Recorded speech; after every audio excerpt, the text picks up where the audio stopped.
Matikela, welcome to my YouTube channel. So today I want us to talk about the fruitless exercise that was done by Usibanda, and I don't think he even realized that it was a fruitless exercise because something happened in the Senzo Mewa trial last Friday.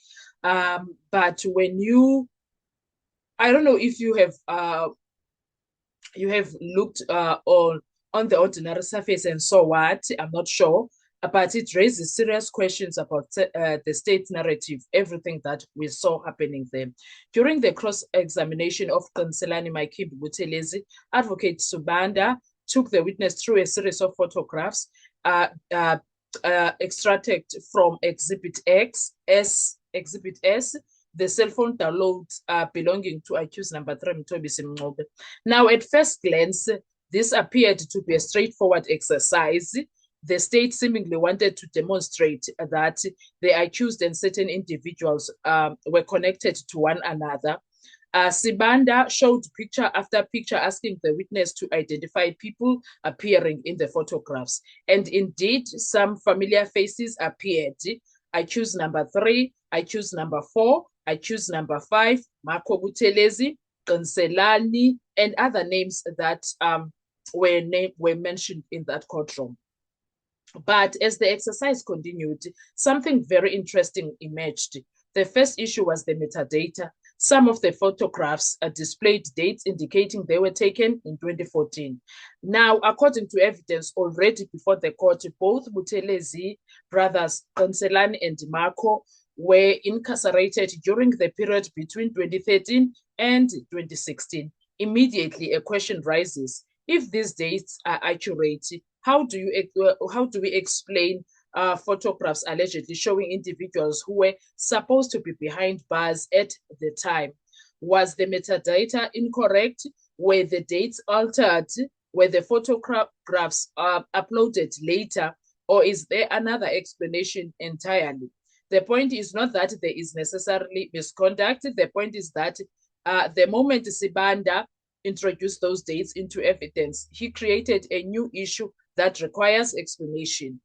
And that is where things became fascinating, because instead of strengthening the state's case, the exercise may have introduced fresh questions for the state case. But that's only half the story of what was happening. The second issue may have been even more significant.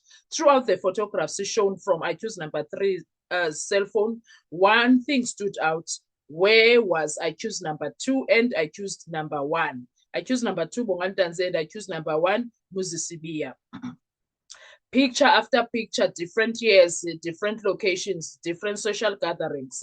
Yet, according to the state's theory, these men were supposedly part of a network that knew one another. Yet people appearing repeatedly in the photographs are the very people accused number 3 has consistently admitted knowing. Accused number 4, accused number 5. Friends and associates from his own social circle. But the individuals the state insisted were closely connected to him are nowhere to be seen. Now, before anyone misunderstands, the absence of a photograph does not prove that people never met. That would be unreasonable conclusion. However, the presence of photographs can support claim of association, can support also the narrative of the state, and their absence can become relevant when the state is trying to prove a close and long-standing relationship between Bongani Ntanzi, Muzisibia, and Mthobisi Mncube. Now, Mthobisi Mncube says he doesn't know them. The two says they don't know Mthobisi Mncube. This is why many observers were left puzzled by what Sibanda was doing. What exactly was Sibanda trying to achieve? Because if the objective was to prove that accused number 3 knew accused 4 and 5, then that was never really in dispute. What was the point? The photographs support Mncube himself has already admitted. He knows them. He has never hidden that fact. But if the objective was to prove a broader network involving accused 1 and 2, then the exercise appears to have fallen short. In fact, some may argue that it highlighted the very gap the defense has been pointing to all along. And this has become a recurring pattern in the trial. This time and again, evidence introduced to strengthen one aspect of the state case ends up creating additional questions. Questions about timelines, questions about records, questions about identification, questions about consistency. Whether those questions ultimately help the defense or can be satisfactory explaining by the prosecution remains for the court to determine. But one thing is certain, the photo exercise did not deliver the devastating blow that many expected. Instead, it may have achieved something completely different. It forced everyone watching to ask if these photographs are supposed to prove the accused all move together. Why do they only clearly show the relationships that some accused have already admitted? And if the state's theory is that all the 5 accused formed part of the same circle or network, where is the evidence in the photographs linking the entire group together? Those are questions that will not disappear easily. And as the trial continues, every exhibit, every photography, every date, and every detail will come under even greater scrutiny. Because in a case that has already lasted for years, sometimes the smallest details become the biggest problem. And sometimes the evidence introduced to strengthen a case ends up strengthening the questions instead. What exactly was Sibanda trying to achieve there?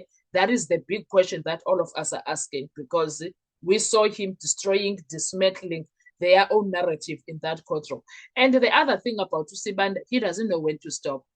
I don't know whether he can't see the danger when he's doing something.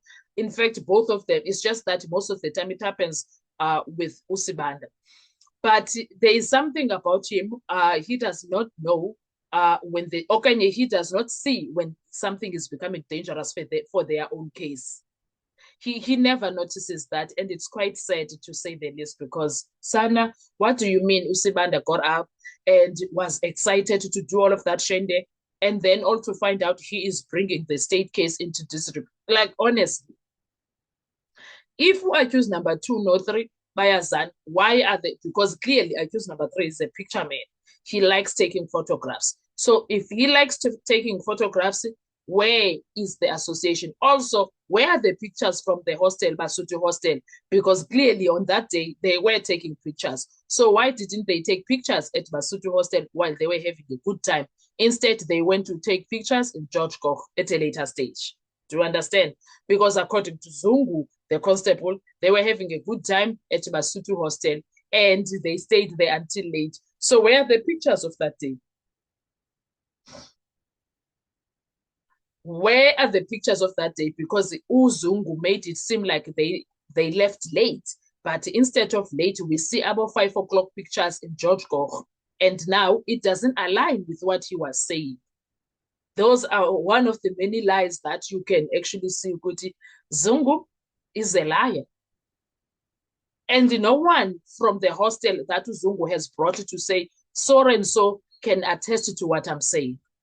Instead, Makosonke, the person that was supposed to sort of attest, came and said, rubbish, what he is saying is not true. And the host, which is Rabini, came and said, nonsense, he is lying. These are lies. That is not how things happened. And they both told us, instead of the events that he is trying to fit there, of how we met and how we ended up having a pride, no, that was 2017, not 2014. So do you see, Uguti, it was a fruitless exercise because the pictures of that day are nowhere to be found, including Yena Uzungu. He's nowhere to be found in pictures in that exhibit. This is very weird. It's one of those questionable things. And now, Usibanda Nobalo, they keep, I don't know whether but something is offish when it comes to that. Something is very, very off when it comes to that, because now you can't be ambisa pleasure regarding such information and such things and be wasting state resources. You can't.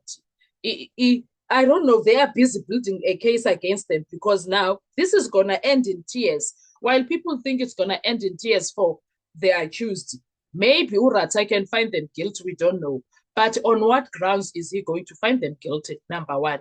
And also, it will end in tears because at some point we're going to have inquiry regarding the Senzo Meyiwa case, especially the expenditure part of things, and people need to account for it.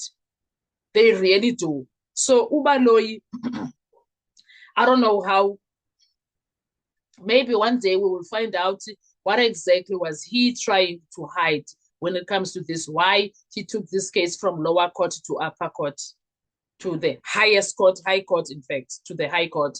Because, wow, son, at this point, the way you see him, he's that guy that will even go to SCA to go and fight for this case. The way Angakhona, he seems like someone who will go to SCA to fight for this case. What are your thoughts when it comes to all of this?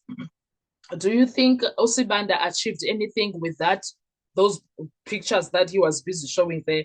Because I didn't understand what was that all about. Do you think that Usibanda is going to get away with what he is trying to do? Because at this point, hayikhona, akuhambi kahle in my view. Akuhambi kahle, and things instead of anything going well for the case state, things, they keep dropping down. They keep going down. They are going under. Like I remember Mr. saying you are going to go 24 feet under. No, they are 1,000 feet under and there's no coming back. Sadly for them, they are not the type of people that give up. They are not the type of people that give up. That is quite sad. It is gay what it is. What are your thoughts? Let's talk in the comment section. I want to hear your views. Thank you so much. Do you think Usibanda achieved what he was trying to achieve with those pictures?